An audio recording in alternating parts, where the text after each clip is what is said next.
Sejam muito bem-vindos a mais um podcast aqui na Bankless Brasil. Meu nome é Guelph, comigo e sempre o João Kryptonita. E hoje a gente vai falar de um assunto muito interessante, um assunto que eu gosto muito, que é sobre o Ethereum. A gente vai falar de uma nova comunidade que está surgindo aí no Brasil, Ethersamba. João Kryptonita, como é que você está, meu caro? Cara, comigo tudo ótimo, animado para essa gravação de hoje, né? Os dois entusiastas do ecossistema, da descentralização do Web3, o Luca e o Thiago Catarino. Eu vou deixar cada um se apresentar melhor, eu acho que é a melhor forma, né? Luca, cara, quer começar aí, assume a posição aí e se apresenta pra gente. Quem é você, cara? Obrigado, João. Obrigado, Guelph. Um prazer estar aqui na Bankless Brasil. Bom, eu me chamo Luca, né? Ajudei a criação do Ethersamba com o Thiago e os outros que a gente vai mencionar depois. Faz 2 anos que eu estou dentro da comunidade Ethereum, contribuindo numa variedade de projetos. Hoje em dia eu estou trabalhando agora com a Chain for Travel. A gente está construindo uma L1 com companhias dentro do mundo do turismo, então é EVM compatible, então está conectada com Ethereum, mas está pegando um approach um pouco diferente. E eu faço product management, mas também adoro organizar evento, conectar com a comunidade de Ethereum, assim, que seja no Brasil ou fora.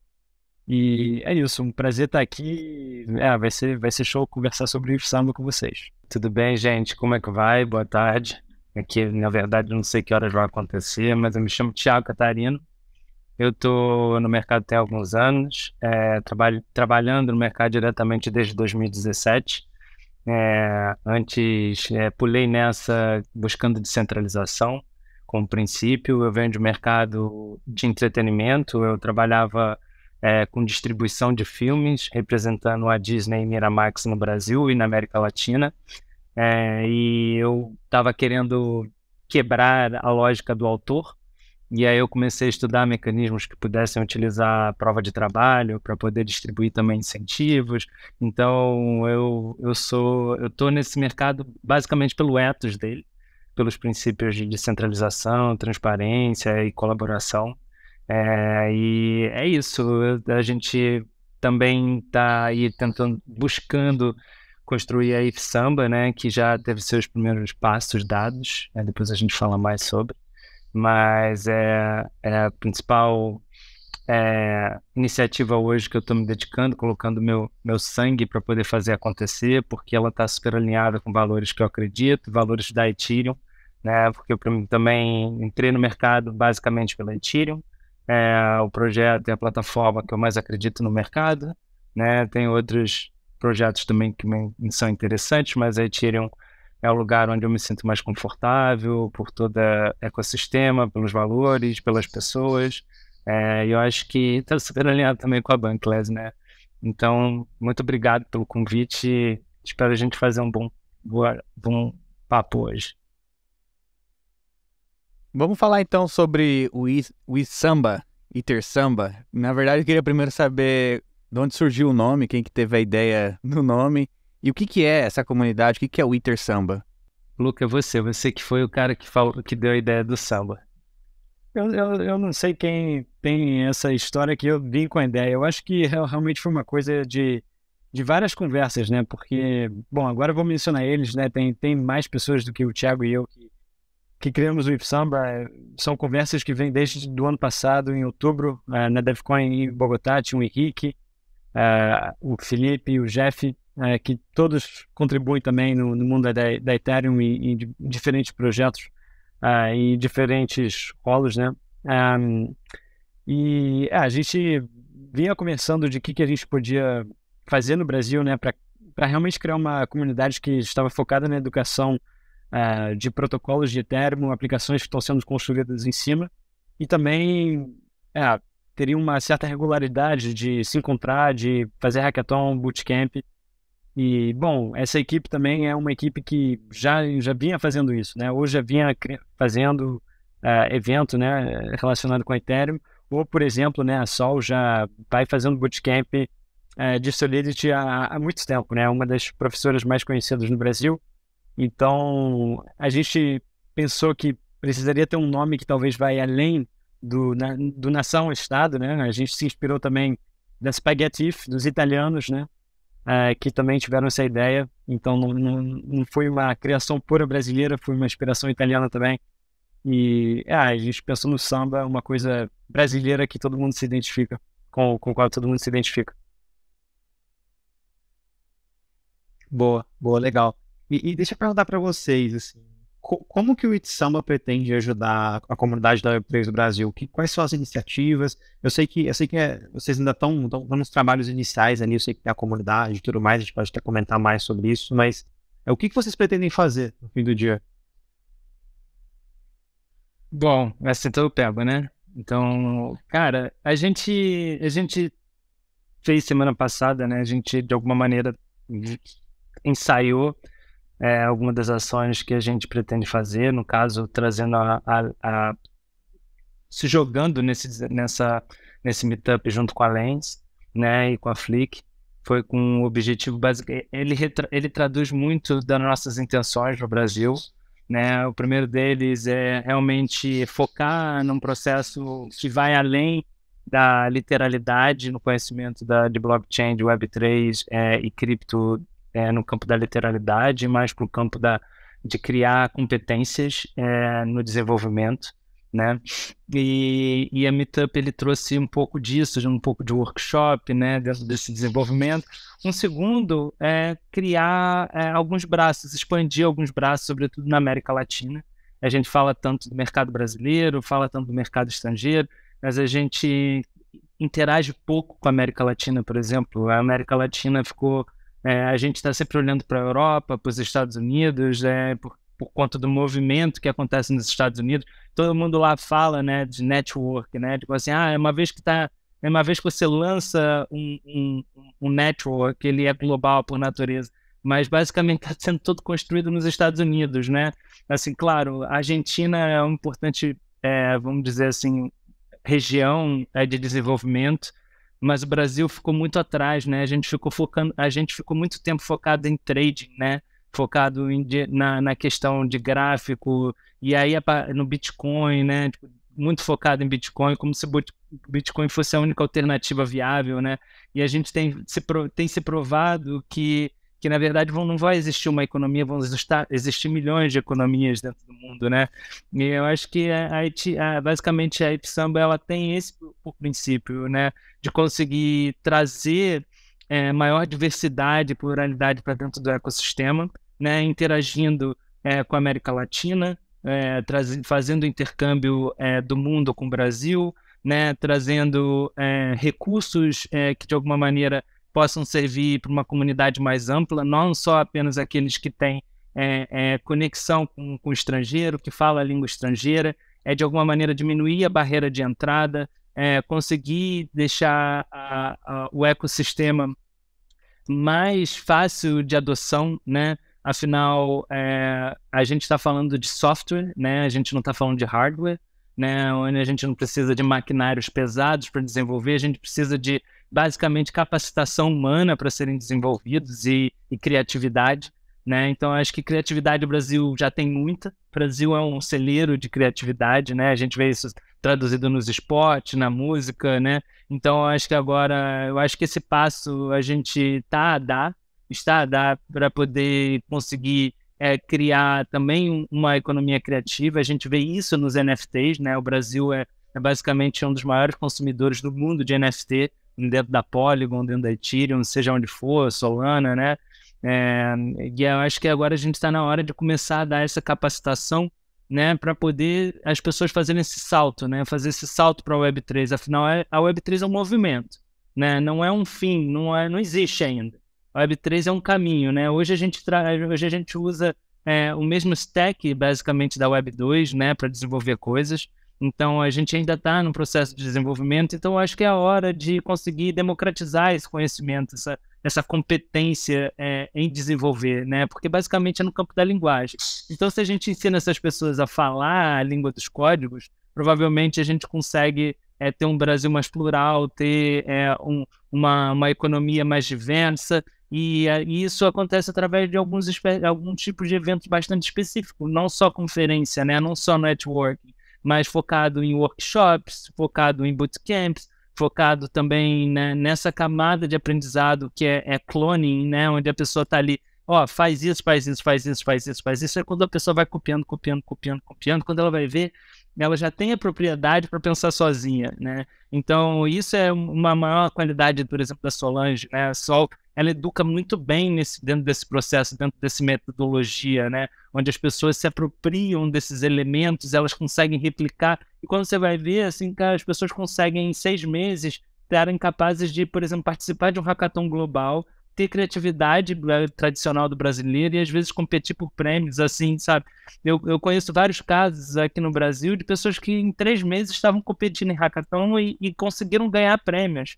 Então, eu acho que esse é a grande potencial que a gente tem de estar trabalhando nesse campo de software e não no campo do hardware, né? Porque a gente já tem o flywheel do hardware, agora a gente precisa criar modelos de negócio e por aí vai. Falei muito. Fala aí, Lucas. Fala alguma coisa. Não, acho que você já respondeu.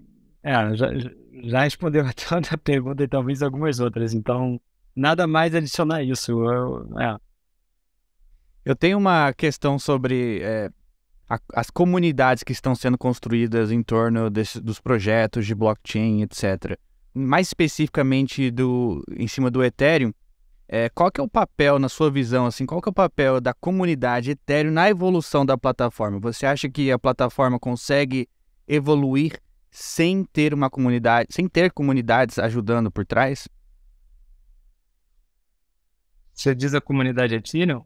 Só para entender a pergunta para Ethereum, na comunidade Ethereum ou a da F-Samba? Do Ethereum mesmo. Ah, tá. Não, eu ia responder, eu acho que a tecnologia, o stack de Web3 realmente focado a resolver um problema de coordenação humana, né? Por isso eu acho que sem as comunidades, eu acho que a Ethereum não vai muito longe, e eu acho que o resultado disso são todos os eventos que a gente tem, né, cada ano de Ethereum. Se você olha para qualquer sheet de pessoas que tentam organizar todos os eventos que estão acontecendo pelo mundo de Ethereum, são muitos, né, e talvez seja uma boa ideia comparar com, sei lá, evento de AI, né? Não tem um movimento similar, e eu acho que essa necessidade de se encontrar, de conversar sobre esses novos modelos, porque às vezes eles vão tão longe no roots, né, dos nossos problemas, né, de coordenação de sistemas, talvez que hoje em dia são burocráticos ou precisam realmente mudar de cabeça para baixo.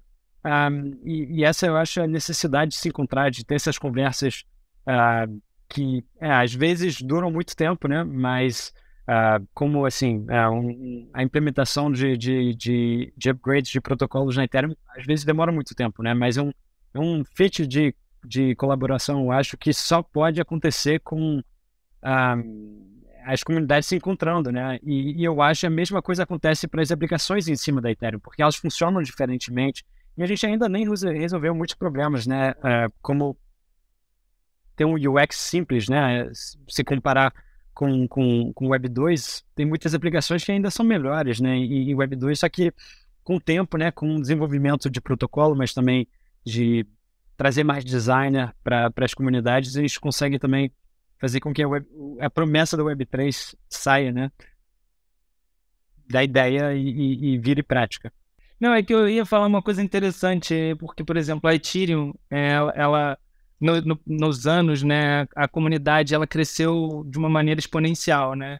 Hoje tem diariamente, assim, mensal, na verdade, né? São quase 3 mil pessoas contribuindo para a rede Ethereum. Então, isso mostra, eu acho que assim, a adoção da Ethereum está muito mais relacionada com essa comunidade. Talvez se não houvesse a comunidade, a gente seria uma Solana. Ou seria algum outro projeto que de alguma maneira tem suas questões, né? Eu acho que essa entropia assim, que existe natural da rede Ethereum, ela vai se consumir, ela vai consumindo a gente e vai trazendo ethos, né? São muitos valores que estão dentro disso, não só, né? Então, mas eu acho que é essa sopa, essa efusão, assim, quando você vai num evento, por exemplo, a If Denver, você percebe que é um movimento de fato cultural, mas não é uma cultura, são diversas. Então eu acho que é isso que eu acho que é super bacana dessa economia, que ela já aconteceu, assim, parece que eu acho que é inevitável mesmo, assim. E a comunidade é isso, a comunidade é Ethereum, né? Boa, não, concordo 100%. E é legal até a gente mencionar a cerimônia da Casa EG, né, que tá rolando aí. Hoje a gente já tem mais de 26 mil pessoas ao redor do mundo que quiseram contribuir, quiseram participar, fizeram sua parte ali. Tem lá essa espera toda hora que você entra, você vê que uma espera até grande. Então, assim, você vê que realmente é um movimento global de pessoas se reunindo em prol de um objetivo. Eu acho que isso é uma das melhores coisas que a gente está vivenciando, assim, a gente consegue vivenciar isso. Mas o Luca falou um negócio legal e eu queria ouvir a sua opinião também, Thiago. O Luca falou mais no aspecto um pouco mais geral, então se ele quiser complementar também pode ficar à vontade. Mas eu queria ouvir de vocês, assim, qual a maior dificuldade ou qual o maior desafio que vocês veem hoje com relação a cripto, o crescimento de cripto, o crescimento de Web3, o crescimento da cultura da Web3, vamos dizer assim, principalmente no Brasil. Bom, é assim, primeiro eu acho que essa cultura, né, é como eu falei, acabei de falar, eu não vejo isso como uma cultura, eu vejo isso, e eu tenho até a gente estava antes tentando organizar a cabeça de coisas que a gente acha importante dizer, e para mim, eu vejo isso tudo, eu tenho um modelo mental para isso, né, e eu acho que o movimento não é cultural, é um movimento de software, sabe? É um movimento de software, assim, primeiro já começa pela ideia da gente estar recodando as nossas leis em código, né? Então aquela ideia, aquela máxima de code is law, né? Tipo, de código é lei. Eu acho que isso é muito verdade. Os smart contracts por si só já falam isso, eles são autoexplicativos, né? O nosso direito, que é fundamental para a nossa Constituição. Você é advogado, né, João? Não é? Está se formando. Então acho que você deve ter muito claro isso, que a gente está, na verdade, reformulando um código que, de alguma maneira, é agnóstico e, em cima disso, vão se construir outras relações, né? Mas a blockchain, ela tem seu código base, né? Então, e eu acho que o movimento não é exatamente cultural, ele é estrutural, né? Então, eu acho que as culturas vão florescer a partir daí, né? Nem todo projeto vai ter o ethos da Ethereum, e tudo bem, né? Tipo, é como até o Vitalik fala, assim, a Ethereum é agnóstica, eu não. Então eu acho que é muito isso, assim, você não precisa ter, eu não preciso de alguma forma, assim, eu, por exemplo, eu sou progressista, sabe, assim, e eu acho que, por exemplo, a gente tem tem muita gente conservadora dentro do mercado, e tudo bem, eu acho que isso a gente está reformulando os processos democráticos, né? Onde as democracias elas estão corrompidas, elas estão falidas, e a gente está, na verdade, explorando um novo ambiente que, assim, que precisa ser distribuído, né? Bom, quando a gente transpõe isso para dentro do Brasil, outro dia eu estava lendo um livro sobre anarquia, e assim, eu não sou anarquista, mas eu leio de tudo. E aí ele estava falando assim, o cara, ele se chama Peter Lambo Wilson. Ele é um cara muito interessante, eu gosto muito do que ele escreve, e ele estava falando sobre os movimentos sem terra, que ele estava trazendo uma coisa que eu não colhei com essa perspectiva dos movimentos sem terra, porque ele falou assim, o movimento sem terra foi uma das coisas que salvou o Brasil dentro de determinado momento, porque foram movimentos orgânicos. E isso me chamou muita atenção, porque ele falou assim, cara, uma coisa que eu sempre penso muito, a terra, né, ela já está distribuída. Hoje, para você mexer nas terras, você vai mexer com muita coisa, muitas questões sociais vão ser implicadas, vai ser muito difícil. E a gente está migrando para um novo mundo, que é totalmente digital. Mas ele é agora que a gente entendeu que esse mundo digital pode existir propriedade, que é o NFT. Mas a gente ainda só entendeu um viés dele, que é através da expressão artística, né? Assim, porque, na verdade, isso vai ser determinante para tudo que existir dentro do mundo digital daqui em diante, né? Porque todos os ativos que surgirem daqui em diante, eles provavelmente vão ser criptográficos. E provavelmente, se ele for único, provavelmente o melhor standard vai ser NFT, não fungible. Apesar de ter diversos outros padrões, né, dentro desse mesmo espectro. Mas a gente está agora começando um processo de distribuição de propriedade do campo digital, que até então era o Wild West, né? Era tipo assim, faz o que você quiser, ninguém tem propriedade de nada. né? As plataformas não eram de ninguém, era de um só. A gente criou vários monarcas, né? Porque basicamente a internet hoje é controlada por monarquias, né? O Google é uma monarquia, a Amazon é outra monarquia, né? Então acho que a gente está agora começando a repensar a sociedade a partir desses novos parâmetros, né? De o que é o que é propriedade, o que é lei, né? Eu acho que isso vai surgir daí é cultura, vai florescer diversas formas de cultura, diferentes expressões, né? Então, assim, eu acho que o Brasil, ele ainda não tem uma visão clara sobre o que é isso, né? Entende? E eu acho que está começando a formar, assim, como, por exemplo, com iniciativas fundamentais, como a Bankless, né? Tipo, como, eu acho que isso aconteceu, assim, surgiu recentemente, até então era só o Wild Wild West, entende? Assim, então, agora a ideia, os scammers, as pirâmides, os Ponzi, sabe? Eu acho que agora a cultura está de alguma maneira falando assim, cara, vamos ter cuidado, né? Vamos ter cuidado, atenção, vamos aprender. E eu acho que só o conhecimento vai também, de alguma maneira, proteger, ter defensive, né? Tipo, criar senso de defensividade. Agora não fugiu a palavra em português.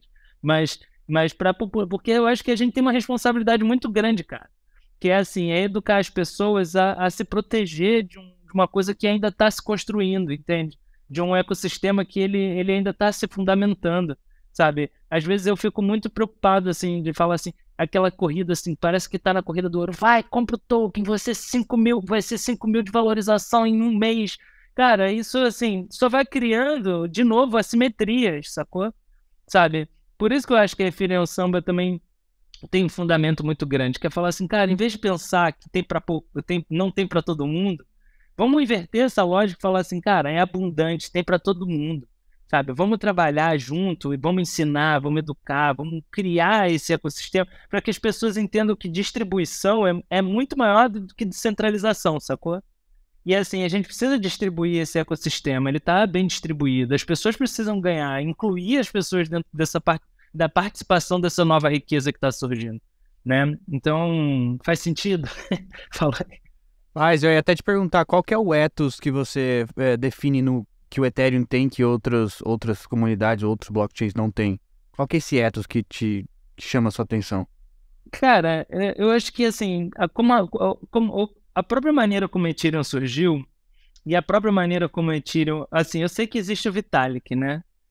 Ele é uma eminência parda para todo mundo, né? Até eu fico brincando assim, se o Vitalik morrer amanhã, o que será da Ethereum, né?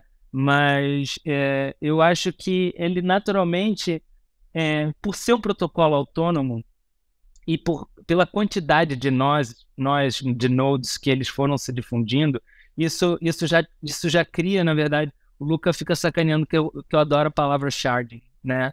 Mas eu acho que essa ideia de roll-ups, essa ideia de optimistic roll-ups, de ZK roll-ups, isso, na verdade, é onde chegou já, assim, a Ethereum é a primeira, assim, vamos dizer, layer de aplicação que ela chegou ela acumulou, como é que eu vou dizer assim, energia para ir para outras layers agora. As outras layers começaram já na layer, já criando ecossistemas que já são, sabe, sharding, né? Assim, e a Ethereum, ela simplesmente ela tem essa força, essa energia que ela, vamos dizer assim, ela saturou a Layer 1 para poder criar demanda para criar outras layers, né? E eu acho que agora a gente está criando alternativas de Layer 2, né? E isso, de alguma maneira, se você for vendo, isso já é um ethos de autonomia, todo mundo pode criar, eu acho que em cima da Ethereum, né? Assim, ele é um protocolo, quantos protocolos tem aí, né? Eu acho que por si só, o único descentralizado é o Bitcoin, né? Assim, mas ele é descentralizado até a página 2, porque assim, a partir do momento que basicamente os mineradores têm uma concentração absurda de mineradores, isso também já altera também o próprio design, porque ele é descentralizado, mas não é distribuído, sabe? Talvez eu consigo entender a Ethereum como mais distribuída do que o próprio Bitcoin, sabe? E eu acho que assim, uma das coisas que a gente também tá muito engajado em fazer é conseguir proliferar no Brasil a implementação de full nodes em Ethereum, para poder, pensando já no futuramente num crescimento horizontal, numa escalabilidade horizontal, né? Porque não vai ser só vertical, né? Tipo, na coisa de melhorar as transações, os throughputs, né? Mas também pensando que isso provavelmente no futuro, todas as transações realizadas em peer-to-peer vão ser muito mais localizadas do que globais, porque faz sentido, né? Então a gente precisa de alguma maneira também ter isso. E eu acho que é isso, assim, a Ethereum ela tem essa por função, por ethos, a distribuição da rede, não só a descentralização, sacou?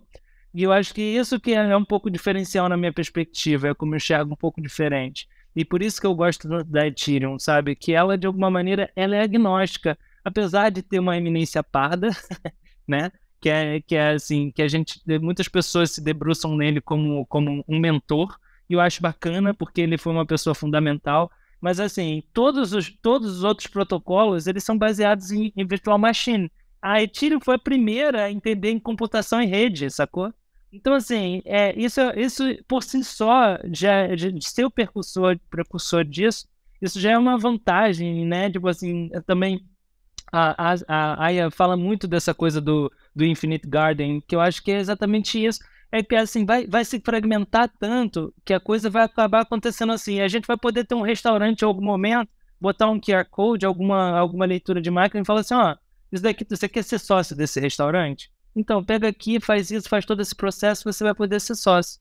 Então, eu acho, não sei se estou respondendo 100% a tua pergunta, mas é como eu vejo, entende? Assim, é como eu vejo como a Ethereum surgiu, sabe? De ser várias pessoas, assim, eu acho que o Bitcoin tem uma vantagem pelo anonimato do próprio Satoshi, que a gente não sabe se ele está preso ou se ele está morto, né? Entende? E a gente não sabe nem para que fim foi dado isso, se foi realmente para poder quebrar a lei, para usurpar a lei, mas eu acho que a Ethereum ela foi fundada para ser uma alternativa ao mercado tradicional, a ser um mercado tradicional de infraestrutura, de rede, né? E eu acho que tudo isso, para mim, é o que mexe comigo no sentido, né? De ethos, né?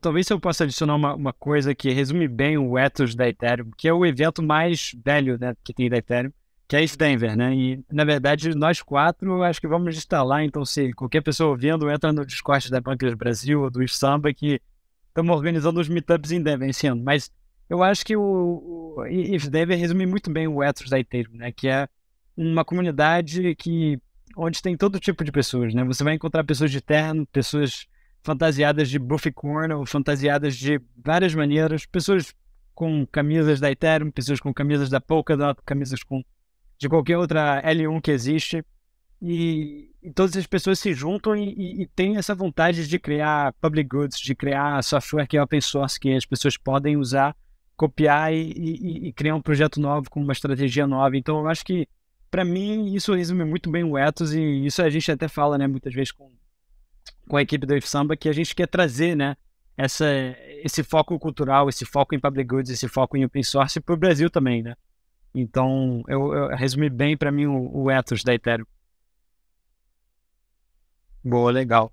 Luca, eu sei que você tocou indiretamente em um conceito que está no manifesto do Itsamba, mas eu queria retomar ele, que é o conceito de metacomunidade, né?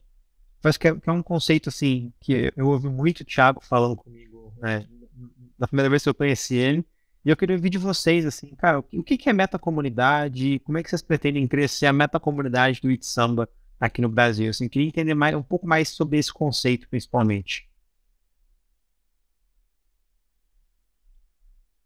Talvez eu faça uma introdução, aí o Thiago vai explicando. O artigo no manifesto, né, que é o bebê do Thiago, né? Aquele artigo, todo mundo contribuiu, mas é o bebê dele. E ele que definiu o termo de metacomunidade, eu acho que talvez já foi definido, né? Mas, você vê que, assim, a Ethereum teve muitas comunidades que saíram, né? Que se criaram, e Denver é uma delas, mas várias com cada uma estratégia diferente, talvez só fazer evento, talvez focar mais em encontros, talvez ser só uma coisa online, ou ser só hackathon, que nem a Inf Global, por exemplo. E então a gente queria realmente dizer, né, que queríamos criar uma metacomunidade da Ethereum no Brasil, né, focada aqui. Então, essa a ideia, mas talvez tem mais atrás, né? Eu tenho pensado muito sobre a ideia eu tenho estudado muito a ideia de meta-label, né? Assim, de alguma forma, no sentido onde que de alguma forma vai acontecer, assim, como se fosse um guarda-chuva, né? Onde as coisas vão começar a florescer, o jardim, né? E acontecer como se fosse um fungo, né? Onde vai se articulando e se nutrindo outras iniciativas, né? Então, eu mesmo tenho projetos que eu fico pensando como eu incluo esses projetos na forma de guilda dentro da IPSAMBA. Eu acho que a gente está, óbvio, o projeto, acho que a coisa tem 2 semanas, né?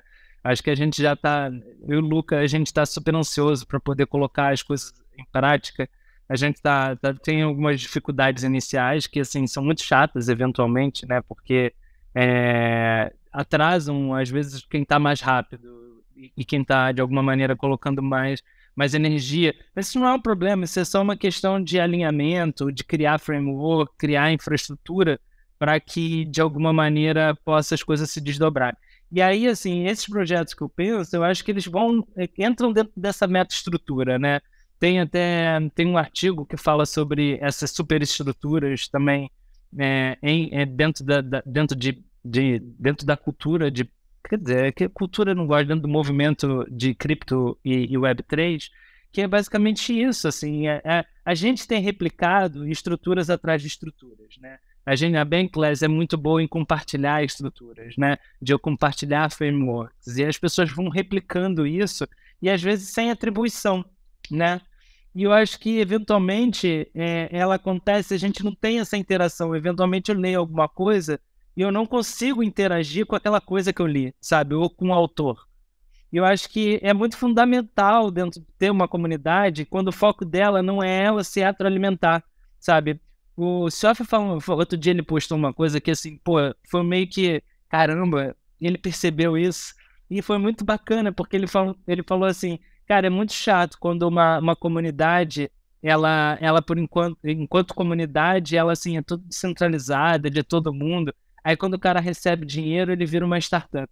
E aí ele trouxe isso, assim, e é uma coisa muito curiosa, porque, assim, ninguém para pensar assim, esse dinheiro é da comunidade, foi eu que consegui, e eu tô colocando aqui no Treasury, que vai distribuir para a comunidade, vai todo mundo se dar bem, né?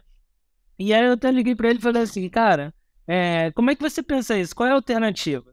Como é que pode se construir para que isso não aconteça? Para que esses equívocos, eles não se repitam, né? Porque, assim, é muito bacana, a gente pensa que a gente fica discutindo, pô, vamos montar uma poupança coletiva, onde esse treasury vai alimentar projetos que surgem dentro da comunidade, e a comunidade decide que projetos são esses. Então, e aí por si só, isso para mim não é uma comunidade, é uma meta-comunidade, porque a ideia é que ela floresça, que ela crie também shardings, né? Tipo, que ela se fragmente, tipo, de alguma maneira, crie utilizando essas estruturas. Então, assim, o que a gente está agora, a dificuldade toda, está em conseguir ir para fora, virar público, né? E, assim, conseguir, de alguma maneira, catalisar, assim, por exemplo, pessoas que estão querendo produzir. Porque, assim, tem gente que quer produzir e tem gente que só quer sugar. E isso acontece em toda a comunidade, né? Então, assim, como é que a gente catalisa isso para ela se fragmentar de uma maneira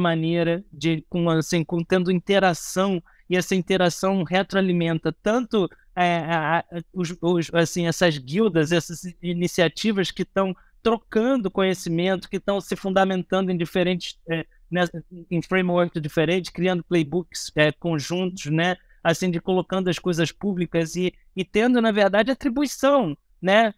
Outro dia até estava fazendo uma reunião que eu estava falando sobre um outro projeto que eu tenho, e eu estava falando assim, cara, nos Estados Unidos as pessoas criaram, por exemplo, a ideia de Creative Commons, né? Falando sobre license, né?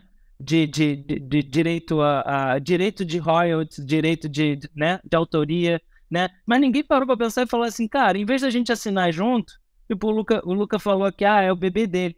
Mas isso mesmo, eu fico, assim, eu sei, né, eu fui uma pessoa que mais escrevi pela disponibilidade, mas ali está catalisando todo o conhecimento que a gente vem discutindo há um tempão. Não é meu, sacou? eu posso ter sido até a pessoa que fez o download, mas não é meu, é da gente, sabe? Entende? Assim, reflete muito dos conhecimentos. Então, mas ninguém fala, por exemplo, de propriedade intelectual coletiva. Pô, isso ninguém fala, eu nunca ouvi alguém falando. Eu até vi gente discutindo. Tem a Lindy, sabe? Assim, fala sobre Creators Economy, mas assim, um dos princípios de Creators Economy tinha que ser acabar com a ideia de autor, sabe? Porque se é construído dentro da comunidade, é da comunidade a propriedade intelectual, não de um indivíduo só. Isso já é excludente, sacou? Então eu acho que a ideia de meta é só representando um pouco essa ideia de que a coisa pode pertencer a todos, né? A comunidade não é dos fundadores, a gente talvez possa até ser chamado de iniciadores, né? Que assim, até uma coisa que eu fico pensando assim, pô, imagina se daqui a 10 anos as pessoas votam para falar assim, acabou, esses fundadores estão chatos pra caramba, chega, já tá obsoleto, bota aí um moleque novo, sabe? Porque eu acho que é meio isso que os princípios têm que ser. A única coisa. A única coisa que acontece já tá lá, tipo, lá nos gregos, sacou? Assim, que a única coisa que existe é o movimento, é a fluidez, sabe? Então, assim, você não mergulha no mesmo rio 2 vezes, né? Não tem todos esses memes todos, né? Então, acho que é muito isso, assim, como é que a gente trabalha as coisas pra gente atualizar, fazer o update de coisas que são antigas, que precisam de renovação. E como é que isso pode acontecer dentro de uma comunidade? E como é que essa comunidade toda, conforme mais ela participa, mais ela se apropria? Porque também não adianta chegar e falar assim, é de todo mundo, comunidade é de todo mundo, porque é mentira, sabe? Nem todo mundo quer essa comunidade. Tem gente que não tá ali para poder dividir nada, tá ali para poder falar assim, bom, o que sobrar para mim é meu, né? Entende? Então, faz sentido essa ideia de meta-comunidade, onde, tipo assim, ela tá com o objetivo não é que a comunidade exista por si só, mas que ela floresça em outras comunidades, que ela de alguma maneira se desdobre, que ela interaja com outras comunidades que surgem a partir daí. Interessantíssimo o seu take, e até mesmo dando um passo atrás quando o Luca disse que o Ethereum, blockchain em si, é uma ferramenta ótima para coordenação de pessoas, certo? Então, talvez quando a pessoa entender que tudo que a gente está construindo é para melhorar a coordenação, para melhorar como que a gente lida com as coisas, eu acho que é um game changer, é uma questão cultural também. Eu digo isso porque lá dentro da Bankless, nós temos pessoas de diferentes pensamentos. Chega a pessoa lá e fala, eu entrei aqui na comunidade porque eu acho que todo mundo aqui é anarquista, sabe? Tem gente que chega lá e fala isso, acredita que todo mundo tem um viés anarquista. Aí chega o outro e fala, não, eu entrei aqui porque eu sou libertário, eu acho que todo mundo tem esse mesmo viés. Aí chega o outro e fala, não, a gente entrou aqui porque eu tenho um senso de comunidade, eu quero ter as pessoas mais próximas. Então, tem várias pessoas com diferentes pensamentos, mas no final do dia a gente tá conseguindo se coordenar, sabe? Não tem aquela briga, aquela polarização de eu penso assim, eu penso assim. Lógico, comunidades dentro de cripto vão ter discussões, mas no final do dia a gente tem essa ferramenta maravilhosa neutra que nos permite fazer essa coordenação. Mas até lá eu acho que é uma questão cultural mesmo, para a pessoa entender que a possibilidade que isso tem para quando entrar em uma comunidade, querer participar realmente, beleza, qual é o longo prazo disso? E conseguir entender esse modelo mental. O que você acha, Luca? Não, eu concordo. Eu acho que é um modelo mental, às vezes, que é a coisa mais difícil de entender, né? As pessoas focam na parte técnica, né, de explicar o que é uma blockchain, mas a verdade é realmente um pensamento diferente, né? Bom, primeiro você ser o custodiano das suas chaves, né? Isso é uma primeira grande etapa. Mas também essa ideia de talvez começar uma comunidade como a Multisig, né? Porque não é todo mundo que começa uma pequena comunidade como o Samba e vai para o banco e tem um banco com vários assinantes, né? Mas agora você pode fazer isso, né? A gente já tem, na verdade, a Multisig. Se você olhar lá, sambanation.if, você vai ver o contrato, na verdade, da Multisig que a gente já criou, né? E a gente quer usar para as iniciativas da comunidade de Samba. Então, realmente, essa é a beleza, né? Que a gente já tem uma equipe com visões diferentes, né? E a gente é uma equipe bem menor do que a Bankless Brasil. E é uma questão de realmente ter essas conversas, né? Ainda bem que a gente tem uma ferramenta como o Discord, mesmo que às vezes é demais, né? para ter essas conversas e conseguir se coordenar, né, de uma certa forma, e ao momento tem que trazer essa coordenação on-chain, né, quando a gente tem que fazer uma decisão, movimentar fundos ou um NFT, por exemplo. Eu acho legal, só para agregar esse take também aí, que no fim do dia, assim, o Bankless não é o Guelph, da mesma forma que o Itsamba não é o Luca e o Thiago, né, cara?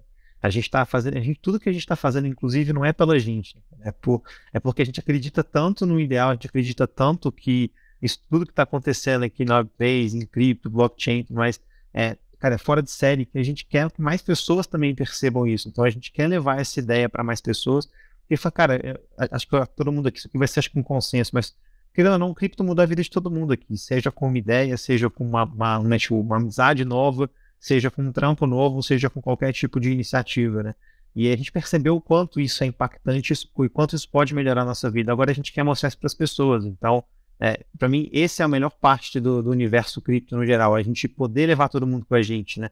Não é aquele sistema que todo mundo quer brigar, todo mundo quer sair, ou não deveria ser aquele sistema que todo mundo quer brigar, quer sair na frente. A minha comunidade é melhor que a sua comunidade é melhor que a minha. Não, pelo contrário, é um local novo, é um local que tá todo mundo testando e errando as coisas, acertando outras. Então, a gente tem espaço para se ajudar e espaço para subir muita gente junto com a gente. Então, as comunidades existem porque a gente quer que todo mundo vá junto. Não é só o Thiago, não é só o Luca, ou não é só o Guelph, não é só eu. A gente quer que todo mundo suba junto com a gente lá no Bankless, porque no fim do dia a gente sabe, quanto mais pessoas mexendo com cripto, tendo o controle das suas próprias chaves, etc., é melhor para todo mundo, cara. Então, é um sistema que no fim do dia tem muito dessa parte de cooperação, e sem ela, cara, a gente não estaria aqui. Porque, cara, eu sei disso de vocês também, eu acredito que devam estar vendo isso na pele, assim, não tem como tocar o Itsamba só o Luca e o Thiago, da mesma forma que não tem como tocar o Bankless só a Guelph e Curi, cara. É muito maior do que a gente, até mesmo porque a gente não consegue abraçar tudo.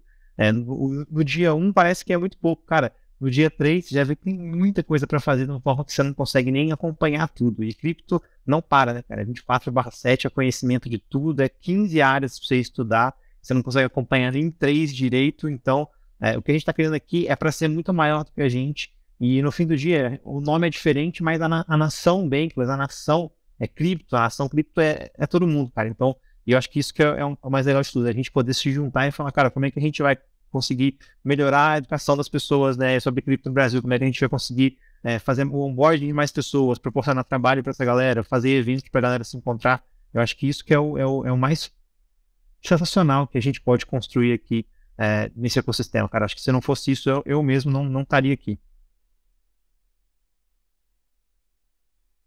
Boa. Eu vou seguir aqui então, eu queria fazer mais umas perguntas para vocês. Eu queria pedir de vocês assim, o que a gente pode esperar pro Itsamba ainda em 2023? Aí, se quem quiser assumir essa aí.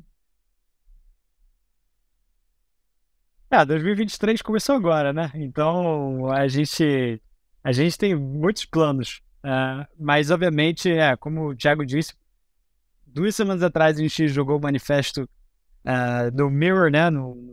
Que é o Medium da Web3. E agora a gente está realmente tentando se conectar com a comunidade inicial, né? Vocês inclusos, mas também tendo chamadas com muitas pessoas que entraram no Discord ou estão fazendo uma reação no Twitch, por exemplo. E a gente já fez algumas coisas, na verdade, né? A gente, semana passada, em São Paulo, a gente teve um primeiro evento que a gente ajudou a organizar com a Lens, que é um protocolo que foi começado pela galera da Aave. É um protocolo de mídia social descentralizado, então a gente ainda está esperando para alguém fazer o primeiro Orkut descentralizado usando a Lens. Ainda não vi nada.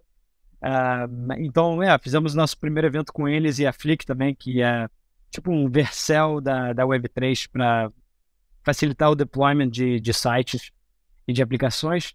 E agora a gente está tentando conectar com essas pessoas na comunidade para acionar alguns próximos passos, como acabar o branding da Itsamba e fazer um setup inicial, por exemplo, do Discord,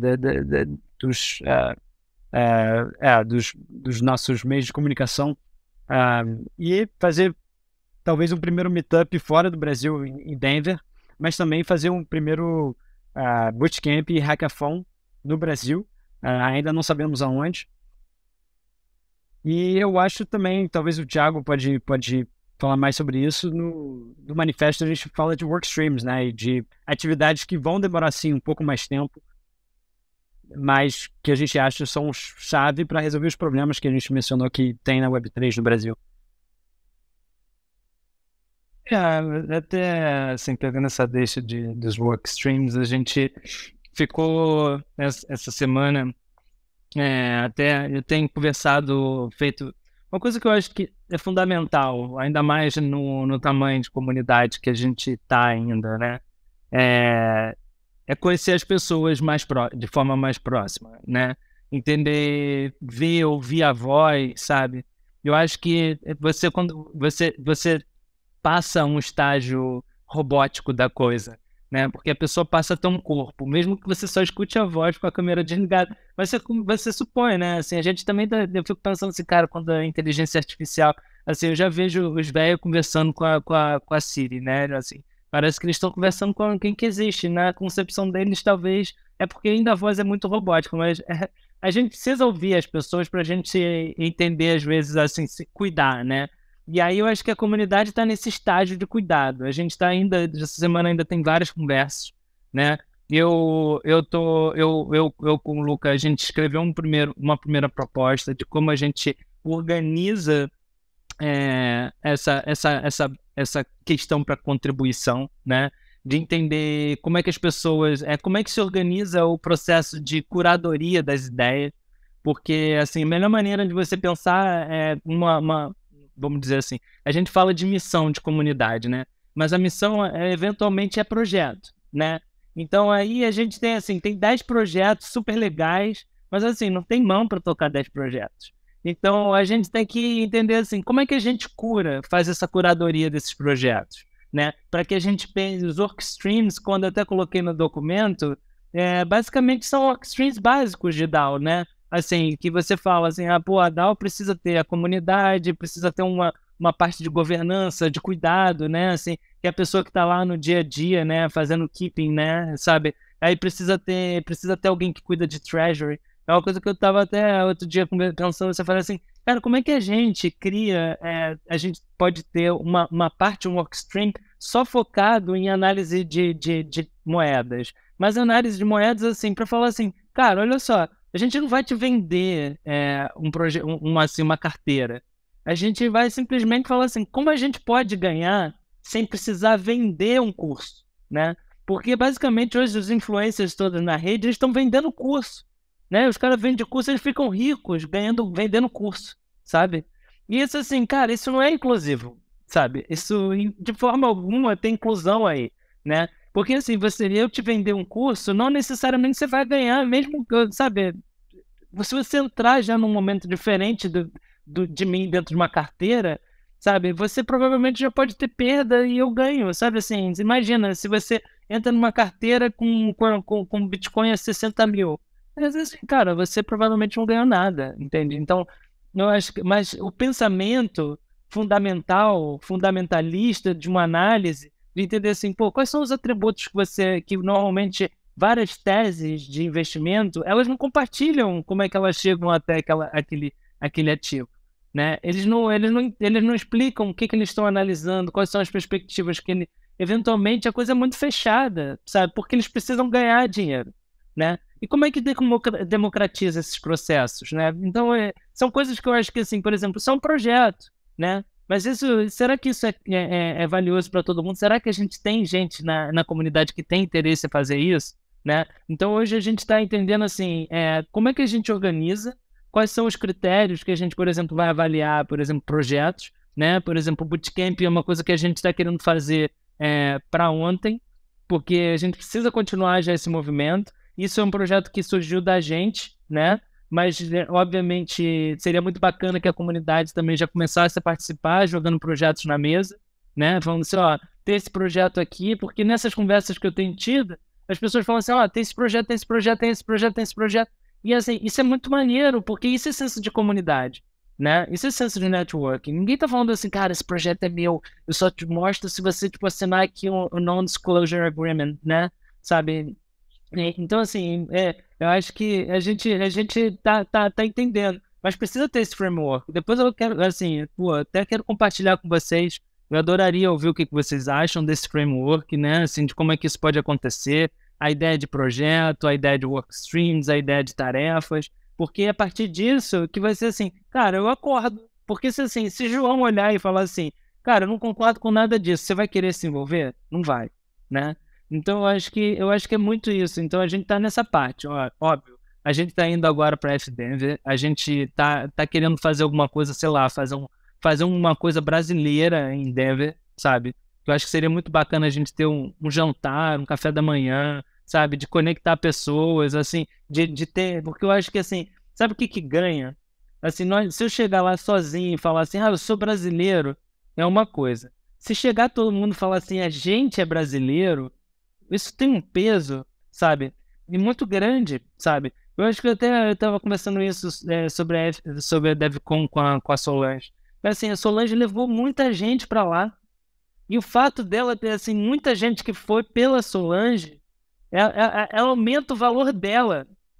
Assim, eu sei, talvez o objetivo não seja ela aumentar o próprio valor dela, né? Mas porque eu sei que o que ela está querendo fazer é democratizar mesmo. Ela incluiu o Brasil nas discussões da América Latina. Porque se alguém não fizer, ninguém faz, cara. Sabe? Assim, até 2017, aqui no Brasil, tinha 6 pessoas que você contava no dedo trabalhando na Ethereum, sabe? Envolvidos diretamente com a Ethereum na parte de construção. Enquanto a Argentina já era outro ecossistema, entende?